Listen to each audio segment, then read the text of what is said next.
एक अति महत्वपूर्ण देश विदेश के समाचार आपके सामने प्रस्तुत करें। सबसे पहले हम भारत की बात कर रहे हैं। भारत में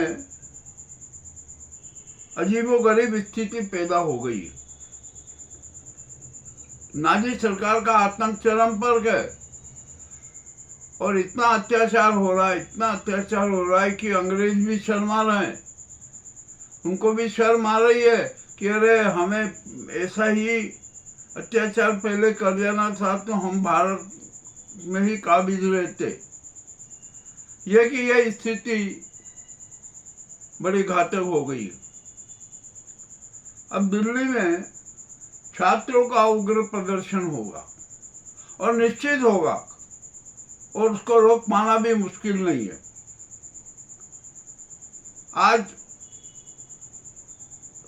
12 मेट्रो स्टेशन बंद कर दिए गए। कर दो भैया, सारा मेट्रो ही बंद कर दो, सारी ट्रेनें बंद कर दो, सब कुछ बंद कर दो, कोई अंतर नहीं पड़ेगा।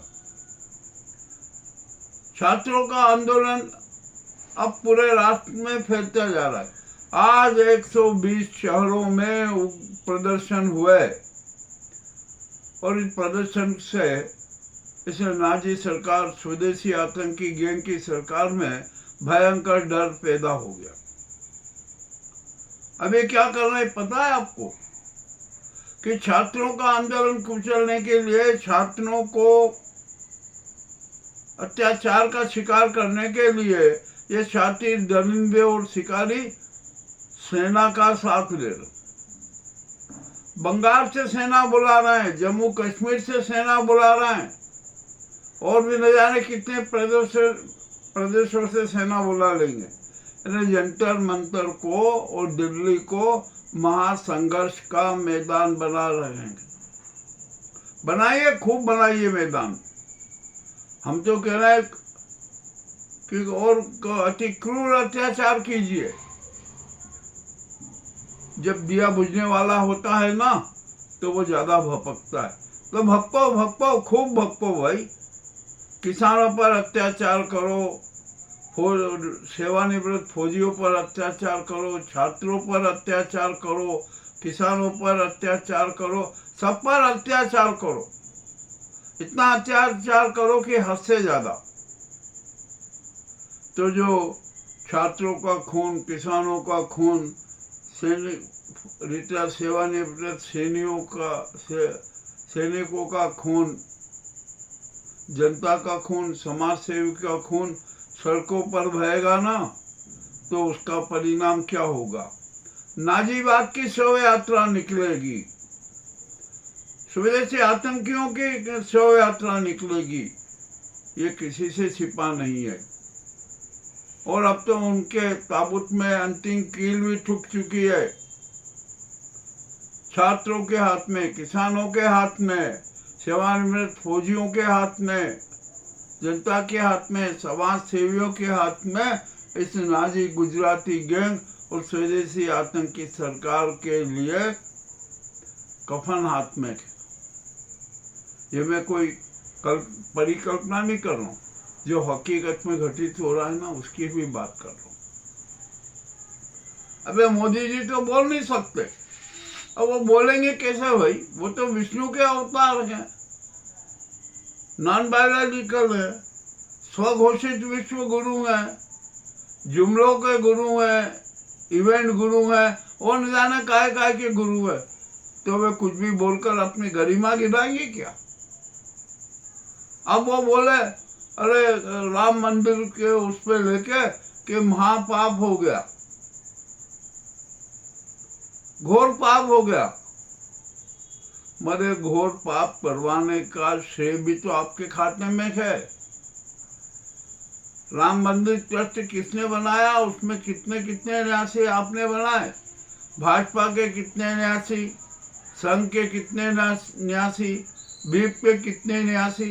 ये सब आप ही ने तो बनाए, आप ही ने इनको डेप्यूट करा।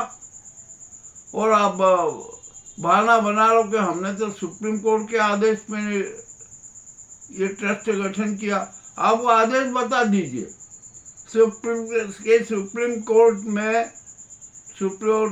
कोर्ट ने ये क्या कहा, कहाँ कहा, कैसे कहा, ये बताइए। सुप्रीम कोर्ट ने ये जरूर कहा कि राम मंदिर का न्यास बनना चाहिए, परंतु सुप्रीम कोर्ट ने ये नहीं कहा कि उसमें भाजपा के नेता होना चाहिए, संघ के नेता होना चाहिए, वीक पे नेता होना चाहिए, ऐसा कहीं भी नहीं कहा। जबकि राम मंदिर का न्यास है ना, तो उसमें साधु संत शंकराचार्य ये सब होना चाहिए। ये तो राजनीति के पंडों को आपने न्यासी बना दिया, ये भी किसी से छिपा नहीं है। तो सारे अपराध के लिए मोदी ही जवाबदार हैं, ये नाजी सरकार जवाबदार है। और जनता को भ्रमित करते हो, सुप्रीम कोर्ट को बदनाम करने का प्रयास करते हो कि सुप्रीम कोर्ट के आदेश पर हमने ऐसा न्यास बनाया। मैंने आपके सामने खुलासा किया ना, सुप्रीम कोर्ट ने न्यास बनाने का निर्देश दिया था। उसमें यह नहीं कहा था कि आप अपने चम्मचों को संघ के, वीप के, भाजपा के लोगों को न्यासी बना दो। और अभी जो नए न्यासी बनने जा रहे हैं ना, उनका भी जरा रिकॉर्ड देख लेना, उनको भी महासचिव बनाया जा रहा है। जो एक रालको में 122 करोड़ के घोटाले के आरोपी हैं, वो भी न्यासी बनाए जा रहे हैं, महासचिव बनाए जाएंगे, ऐसी संभावना है। आखिर का क्या हो रहा है इस देश में। चलिए ये भी बात अब छोड़ दीजिए, अब क्या किया जाए। आज संसद के बाहर काले वस्त्रों में प्रदर्शन हुआ, बिल्कुल हुआ, और होना भी चाहिए। छात्रों की आवाज है, छात्रों को के प्रति सहानुभूति होना चाहिए, युवा वर्ग के प्रति सहानुभूति होना चाहिए, परंतु सरकार को कुछ भी नहीं। क्या ऐसा धर्मेंद्र प्रधान से इनको गरज है, क्या ऐसा कोई राज है? क्यों धर्मेंद्र प्रधान का त्याग पत्र नहीं मांग रहे? और आप सफाई दे रहे कि अरे हमने कार्रवाई कर दी, 13 लोगों को जो अपराधी है उन पर कार्रवाई कर दी। क्या कार्रवाई की? अरे पेपर सेटर किसने बनाए ये तो बताते। ये भी तो आप ही ने बनाए ना। और जो पेपर जो लीक करने वाले को आपने 20 करोड़ का ठेका कैसे दिया, उसके परिवार को, ये भी बड़ा खुलासा होगा। है कुल मिलाकर ये नाजी सरकार झूठ पे झूठ, झूठ पे झूठ, झूठ पे झूठ बोलती ही जा रही। और अब एक बात और बता दूं, ये स्वदेशी आतंक की सरकार है ना, इस बात की गांठ बांध ले कि आप सेना को तो बुला रहे हो, मतलब देश की सेना है ना, जनता पर गोलियां नहीं चलाएगी, छात्रों पर, किसानों पर, सेवानिवृत्त फौजियों पर, समाज सेवियों पर गोलियां नहीं चलाएगी। और यदि उसका दिमाग बदल गया ना, तो नाजी गैंग की सरकार को, पूरी सरकार को गिरफ्तार कर लेगी सेना। 147 करोड़ जनता ने तो निर्देश जारी कर दिया कि राष्ट्र का संचालन सेना के सुपुर्द कर दिया जाए, बिल्कुल स्पष्ट कह दिया। और ये नाजी सरकार को भी भंग किया जाए, देश में राष्ट्रपति शासन लागू कर दिया जाए। अबे राष्ट्रपति जी क्या करती हैं ये देखना है भैया कि क्या होगा क्या नहीं होगा। और आज एक बड़ी मजेदार घटना हुई, छात्र आंदोलन में छात्रों के प्रति, युवाओं के प्रति पुलिस ने जो गुंडाई का प्रदर्शन किया ना, उसके खिलाफ सुप्रीम कोर्ट में याचिका लगाई। सीजीआई का दायित्व बनता है, न्यायालय का दायित्व बनता है, सुप्रीम कोर्ट का दायित्व बनता है कि वो घटना का स्वतः संज्ञान लेते हुए कार्रवाई करे। किंतु जब उसने कार्रवाई नहीं की और याचिका गई ना, तो सीजीआई क्या कहते हैं, सीजीआई ने क्या कहा, आप न्यायालय का समय बर्बाद मत कीजिए, ये कोई जरूरी नहीं कि इसकी सुनवाई आज ही हो, ये हो। ये भी मामला बड़ा विचित्र है भैया। अब क्या किया जाए, क्या नहीं किया जाए, कौन इस पर कदम उठाएगा? तो इसका मतलब ये हुआ कि हमारे प्रजातंत्र के सभी स्तंभ ध्वस्त हो चुके थे। अब प्रजातंत्र की, संविधान की, विधान की, सनातन धर्म की, भारत माता की आत्मा की, तिरंगे की आत्मा की रक्षा करने वाला कोई नहीं बचा। ये बड़ी गंभीर बात है। अब देश की 147 करोड़ जनता भी मूक दर्शक बन गई। हालांकि आज 120 शहरों में प्रदर्शन हुआ, अब ये प्रदर्शन पूरे भारत में होगा। एक महाक्रांति आएगी, छात्रों की, युवाओं की, किसानों की, इनकी संयुक्त युति से एक देश में महाक्रांति आई।